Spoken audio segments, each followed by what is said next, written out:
My name is Tom Anderson. I'm one of the practice managers here at Memorial Health System. And I'm Caitlin Polton, also a practice manager here at the Memorial Health System. And we are here to talk about our COVID vaccine drive-through clinic, which you can see going on behind us. So we're standing at the first station, and one of the things that we've really done with this process is to incorporate a lot of the manufacturing principles behind it as far as lean and efficiency.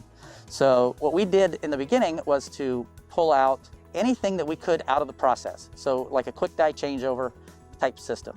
So we're working on getting anything and everything out of when the patient comes through our process. So we started out with a multidisciplinary team that included not only clinical operations, but also some nursing staff and other ancillary departments. And we utilized this team to best create a process that worked best for all of us and was allowing us to be more lean with our processes.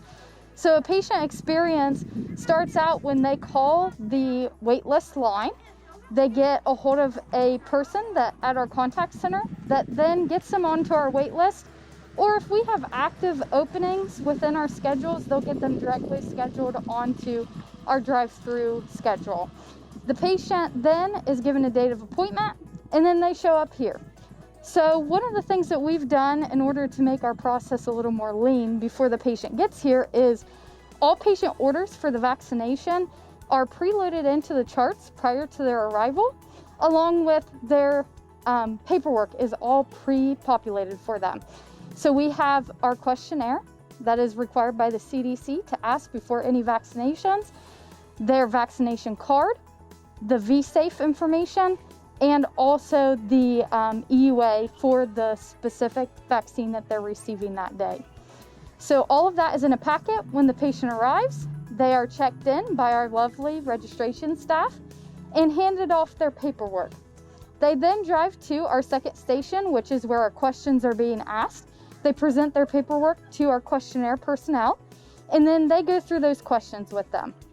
Once the patient reaches the vaccination tent, they are ready to go. The nurse just reviews any yes answers with the patient, and then they're good for vaccination. After vaccination, we then send them on to monitoring for 15 to 30 minutes based upon how they answered their questions. And truthfully, our tack time is around 1 minute per car, which we're still working on reducing. So every minute to actually 30 seconds, a car comes off the end of the line, kind of like a manufacturing facility. With this process, we're able to do 100 patients an hour. Currently, we're limited on vaccine that we can give based on how much the state of Ohio gives us. We can ramp it up to approximately 1,500 at each of our little satellite locations that we're going to set up a day. And so we have 2 will be on this campus, and then we'll have 2 at another location. So once we're able to get more vaccine, we'll be able to vaccinate more patients.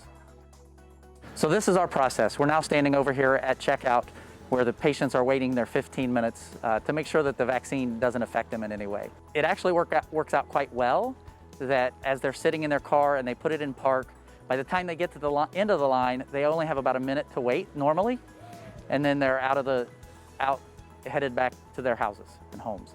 So we're here to offer anything we can to help as a Memorial Health System to other healthcare systems or other entities who are doing a drive-through COVID vaccine.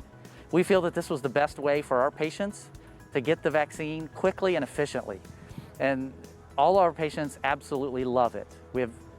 Yesterday we had a clinic where it was second dose, and numerous patients were giving us gifts of all kinds and thanking us profusely for everything that we're doing.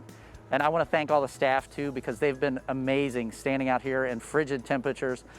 Today feels like a heat wave since it's above freezing. So it's been a wonderful event for us, and we're glad to be able to share it with other people.